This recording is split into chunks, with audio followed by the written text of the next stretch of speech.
मुल्क में सोने की कीमतों में मुसलसल इजाफा अब सिर्फ माशी खबर नहीं रहा है, बल्कि आम आदमी की क़ुव्वत ख़रीद पर एक गहरा सवाल बन चुका है। आलमी मंडी में सोना महंगा होने के असरात बराह रास्त मकामी मार्केट पर पड़ते हैं, जहाँ फ़ी तोला सोना तारीख की बुलंद तरीन सतह पर पहुँच चुका है। ऐसे में वो सोना जो कभी बचत, शादी ब्याह और मुस्तकबिल की ज़मानत समझा जाता था, आज मुतवसत और निचले तबके की पहुँच से तकरीबन बाहर होता जा रहा है, बल्कि हो चुका है।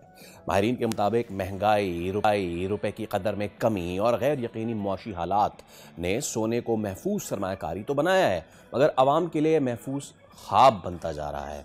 बढ़ती कीमतों ने जेवरात की खरीदारी कम की है। अब लोग सिर्फ ज़रूरत नहीं, मजबूरी के तहत सोने से दूर होते चले जा रहे हैं। अब ऐसे में किया जाए और आने वाले सालों में क्या ट्रेंड रहेगा। मौजूद हैं chairman all Pakistan jewellers and manufacturers association Mohammad Arshad Khan साहब। अस्सलाम वालेकुम अरशद साहब, बहुत शुक्रिया सबसे पहले तो। सर बहुत शुक्रिया आपका, आपने बुलाया मुझे इस प्रोग्राम में।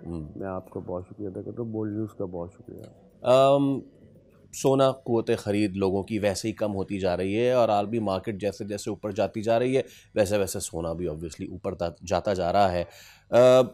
पिछले सालों ने दहाइयों से ट्रेंड ये रहा है कि मेटल कभी भी नीचे नहीं आता। हम फिर यही समझें कि अब ये और भी ऊपर जाता रहेगा और ये इसकी उड़ान ऊंची रहेगी और आम आदमी तो बिल्कुल भी ना सोचे इस हवाले से। देखिए, सोने की अपनी एक तारीख है ना। अ, हम 2008 से शुरू करते हैं। 2008 के अंदर सोना 7,600 रुपये, 500 रुपये तोला था। और 12-13 साल के अंदर जो इसने मतलब अपनी ताकत दिखाई है सोने ने, आज हम 4,62,000 रुपये भी तजावुज़ कर गए पर तोला में। और 1 ग्राम की अगर बात करें तो 40,000 रुपये ग्राम। इसमें हुआ क्या? देखिए, डॉलर ने अपनी कदर खो दी। ठीक है, ठीक है। जो माशी माहिरीन हैं उनके मुताबिक जो है डॉलर डॉलर जो है वो बहुत ज़्यादा वीक हो गया। अब जो तरक्की याफ्ता कंट्रीज हैं उनके जो एसेट्स हैं वो कन्वर्ट हो रहे हैं गोल्ड में।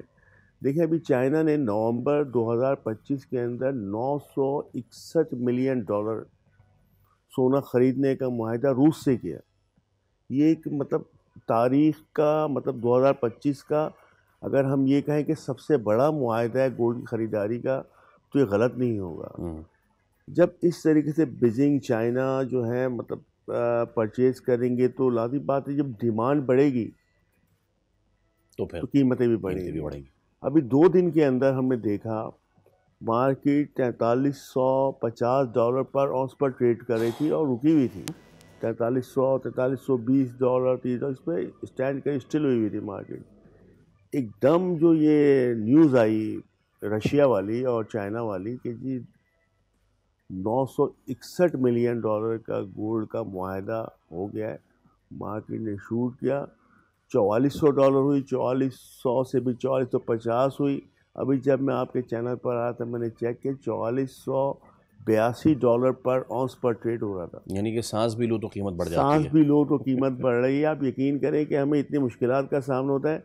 जो कस्टमर्स की कॉल से रेट बोले, भाई आप शॉप पर आ जाएं, आपके सामने ऑनलाइन रेट लेंगे और आपको बताएंगे, उसी टाइम हम भी ख़रीद लेंगे और आपको बेच देंगे। तो ये सूरत हाल है। प्लस जोग्राफियाई जो सियासी माहौल बन गया है उसने बहुत ज़्यादा इफ़ेक्ट किया है इसको। तो 3-4 वजूहात हैं जिसकी वजह से ये बिल्कुल आपने सही कहा कि कीमतें तो बढ़ी, लेकिन इससे जो इस सेक्टर से रिलेटेड लोग हैं वो बहुत मुतासिर हुए।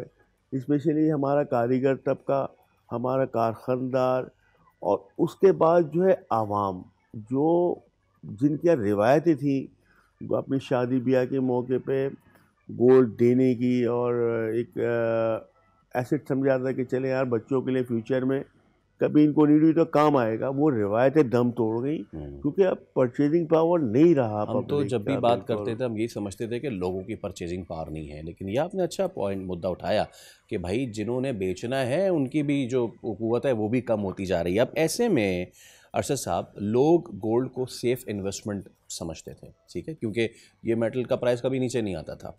अभी क्या करें आम आदमी, सेफ इन्वेस्टमेंट किसी मेटल में करे और नहीं करे?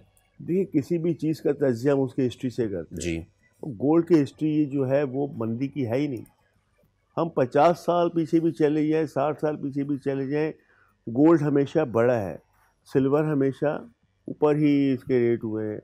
अभी देखिए आने वाला दौर जो मुझे लग रहा है, जो मैं अपनी नज़र से देख रहा हूँ, जहाँ सिल्वर है, मैं भी कि आने वाले 5-10 सालों में सिल्वर जो है वो गोल्ड की जगह ले ले और गोल्ड जो है वो लग्जरीज में आ जाए, क्योंकि अभी भी लग्जरीज में ही है, आम आदमी नहीं ले सकता। सुपर लग्जरी हो जाएगा। एक मिडिल क्लास और मतलब जो अपर क्लास लोग हैं उनकी भी परचेजिंग पावर ख़त्म हो चुकी है। अब अगर आप एक रिंग भी लेने जाते हैं तो आपको 1-1.5 लाख रुपए का बजट बनाना पड़ेगा।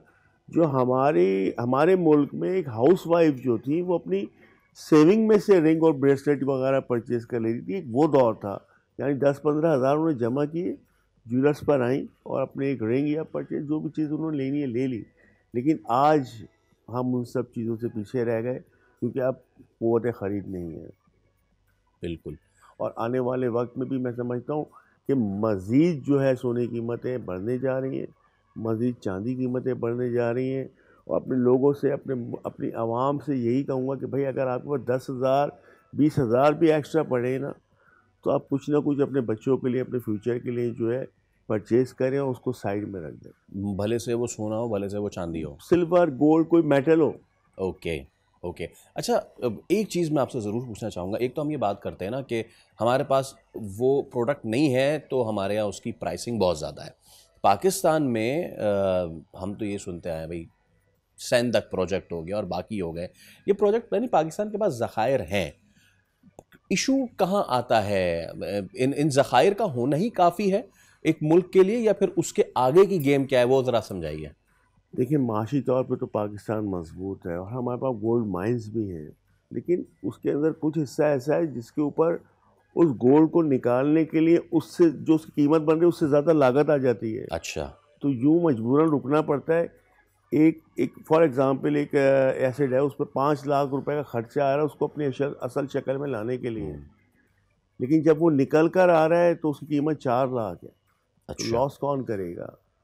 तो जो है वो है। अभी भी देखिए जिनके पास पुराना सोना पड़ा है वही उसको रेनोवेट करा के नई ज्वेलरी बना रहे हैं, यही काम चल रहे हैं। असल में अब तो ज्वेलरी का बिज़नेस जो है 80% जो है डाउन हो चुका है। 20% कस्टमर वो है जिसके पास पुराना सोना पड़ा हुआ है घर में, वो ला रहे हैं और अपने अपने प्रोग्राम को जो है वो तरतीब दे रहे हैं, क्योंकि